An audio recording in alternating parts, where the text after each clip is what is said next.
and welcome to the Giving Voice to Depression podcast. I'm Terry, the creator and co-host of this podcast. I've lived with depression most of my life, and I know how easy it can be to feel all alone in the experience. I'm not alone, and you aren't either. And I'm Dr. Anita Sands, a licensed clinical psychologist with a number of my own diagnoses, all of which bring a certain amount of anxiety and depression along with them. There is great power in shared experiences. We share our own as we engage in intimate and candid conversations with our weekly guests, exploring different perspectives on and experiences with depression. We keep it real because depression is real. We keep it hopeful because there truly is hope, in spite of what depression tells you. This podcast is produced in partnership with Recovery.com. Recovery.com provides resources and information for individuals seeking treatment for mental health or addiction issues. Its website is a fact-checked and vetted online platform of treatment centers to help individuals find the right path to recovery. We release 2 new episodes a month, and the other weeks we will pull impactful stories from our archive of more than 400 episodes, stories that you may have missed if you're a newer listener. This episode is from our earlier years, when I co-hosted with my sister Bridget. This episode was originally produced with a grant from the Charles E. Kubly Foundation, which is dedicated to bettering the lives of those affected by depression. Since recording, the 800 number referenced in the episode for the Suicide Crisis Helpline has been changed in the U.S. and Canada to 988. And we remind you that it's a crisis line, and you get to define what a crisis is for you. You do not have to be suicidal to call. Hey, Terry. Hello, Bridget. Nice to be with you again.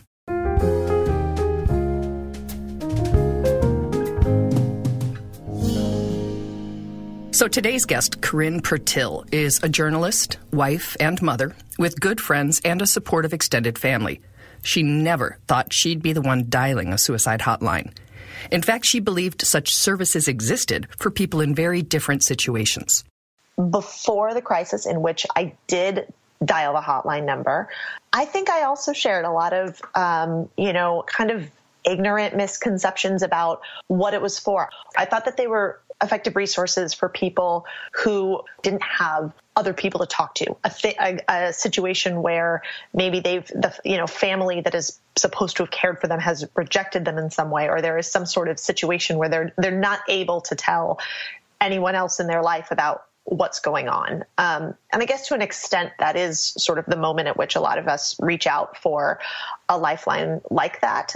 But now Corinne understands and reminds us that depression by its nature can also put you in a place where even if there are people in your life who would like to help and are able to are able to be there for you, it doesn't always make it possible for you to see that or to feel comfortable reaching out with the people who are already there.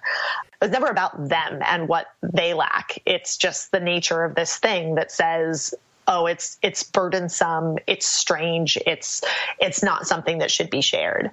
And I also thought that maybe I didn't think it was serious enough that I would need to sort of inform people of it. It felt like something I could, and most importantly, should be able to fix myself, deal with myself. And that is one of depression's go-to lies. By convincing you to keep its symptoms a secret, it closes the door to a healthy, supportive outside perspective or treatment. Essentially, it gets you right where it wants you. There are very few problems that thrive in silence and isolation and shame, which is a very separate thing from privacy, which I also think that, you don't have to tell the world about your personal health concerns, whether it's depression, whether it's asthma, whether it's your chronic stomach aches. You don't have to tell everybody you meet about your personal business. Being private isn't a decision made out of shame. You can just you can just keep what you want, between the people you trust the most. But when you're not telling people things because you think it's wrong to tell them and because you are afraid of what they'll say, if you tell them, that never goes well. That never goes well. It did not go at all well for Corinne, who concluded, based on some published research, that it would be best for her developing child if she went off her antidepressants. What I didn't read and what wasn't often really reported very well alongside these studies is that the risks for women who abruptly stop taking their medication during pregnancy is of a severe depression relapse is something like 1/3. If you were to abruptly say, I'm not going to take my insulin anymore for my diabetes, the idea that you would just abruptly stop treating a health condition while you were pregnant without any sort of other mitigating care is just a really poor idea. And mental health is the same. So despite her increasingly dark thoughts, Corinne put a smile on her face and trudged through the days pretending.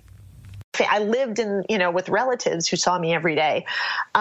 It was so important to me that none of them see what was going on. And I was taking very active measures to try to create the exterior of somebody who was still functioning fine at life, but I wasn't at all. And I don't understand. That's something I wish I could understand better, how you're able to have both these incredibly inaccurate and skewed thoughts and yet still have the functional ability to give the impression of being okay. I don't understand how that works.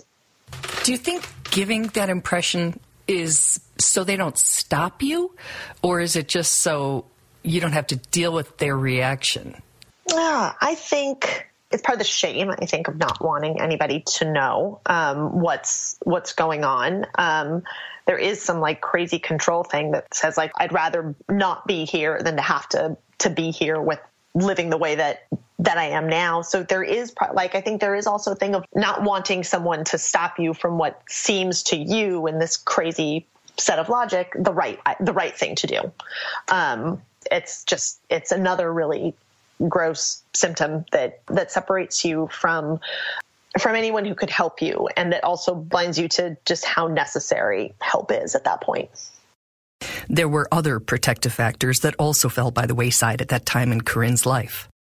I wasn't seeing a counselor. I wasn't, taking my medication. We had just moved to a new place. So I wasn't kind of regularly seeing friends who would say, hey, is everything okay? You don't quite seem yourself. There was just a lot going on. And I had never had an episode that intense before. So there was nothing that kind of recognized this is an emergency that I should not help for. It was maybe this is the answer. Maybe this is what I should be thinking about. Yes, you made that point, saying it makes it sound like you're finally acknowledging truths as opposed to wow, something's really wrong here. Yes. Exactly. And I think that's just the worst symptom that depression has, is to make you think that it's not an illness, that make you think that it is reality. It's not a symptom of the disease to feel this dark and very, skewed way about the world, that you're somehow more in touch with reality rather than less. Oh, it's evil. It's just, if you watched a movie like that and somehow the bad guy, was able to do that in your head, you'd be like, whoa. And then it happens. It happens to, people every day, and it's scary as hell because it's in your own voice and you do believe it. Yeah. One very dark day, Corinne was convinced of one of depression's most cruel and dangerous lies. Could say with a 3-day period, I went from functioning fairly, fine to just this alternative world in my head that was very dark and was also certain that my family, my daughter and my husband would be better off if I was not there. That there was this, I'm not even sure if I can walk through all the logic, or that it's even healthy to walk through all the logic of this very bizarre, these thoughts.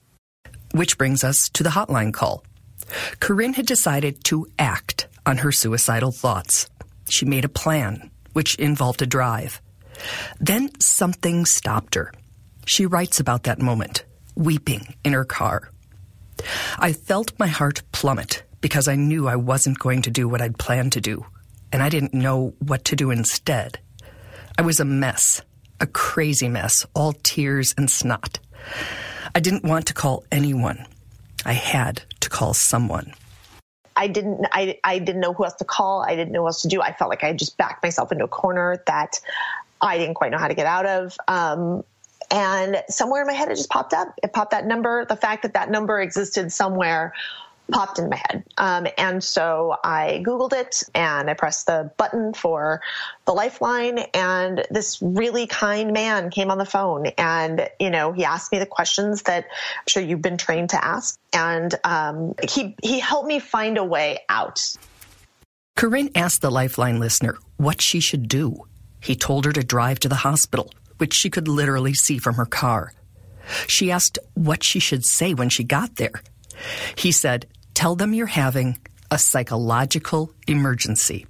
And just having the language to describe something makes a huge difference. It makes such a huge difference to be able to know that there are words to describe this thing you're going through, and there are words you can use to ask for help that people will understand and that other people have used before. It's not this weird, crazy thing that has never happened to anyone.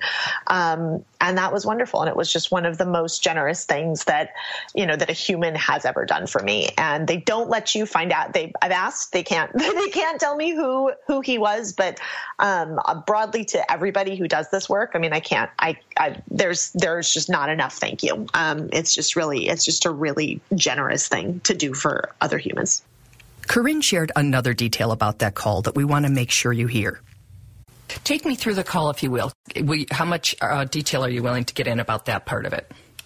Yeah, and it's not so much a matter of willing; it's that it was a pretty traumatic time, and I actually don't remember details of it. The things I do remember are that I was placed on a brief hold, so don't panic if that ever does happen, because the call needs to bounce around and find an available crisis center to pick up. And I really have anywhere better to go at that point, so I was all right waiting. So that bears repeating. Expect a slight delay or to be put on hold, as Corinne described it. That does not mean you won't get help, that you don't matter, or that your call is not being recognized as important. It's just how the physical system works. The Lifeline is a network of about 160 crisis centers, so it can provide 24/7 support, and calls need to get routed to available trained listeners. Sometimes it takes a minute.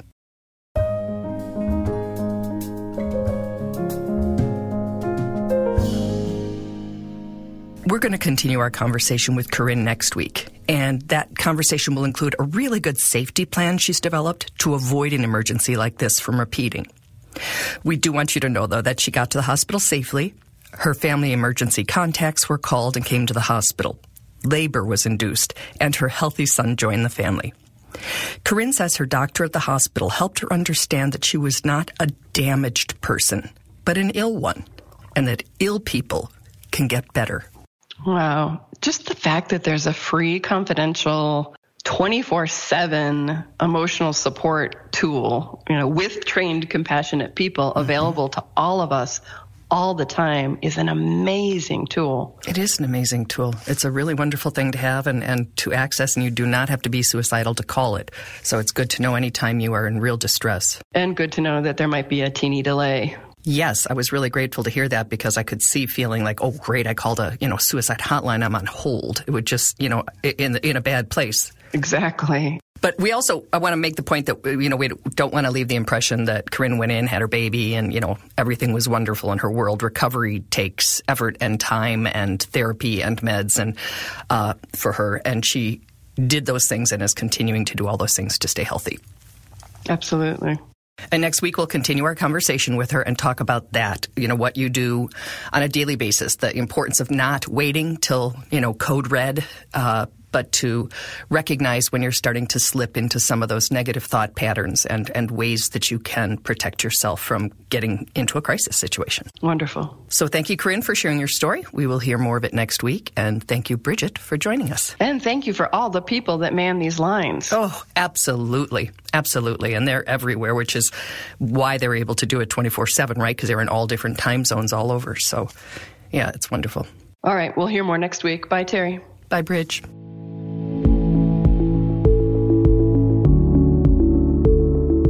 We truly hope that our podcast brings a little more understanding. helps you better articulate and reflect on your own experience with depression, or better understand how to support someone else who is struggling. If this episode has been of comfort or value to you, know that there are hundreds of others like it in our archive, which you can easily find at our website, givingvoicetodepression.com. And remember, if you're struggling, speak up, even if it's hard. If someone else is struggling, take the time to listen.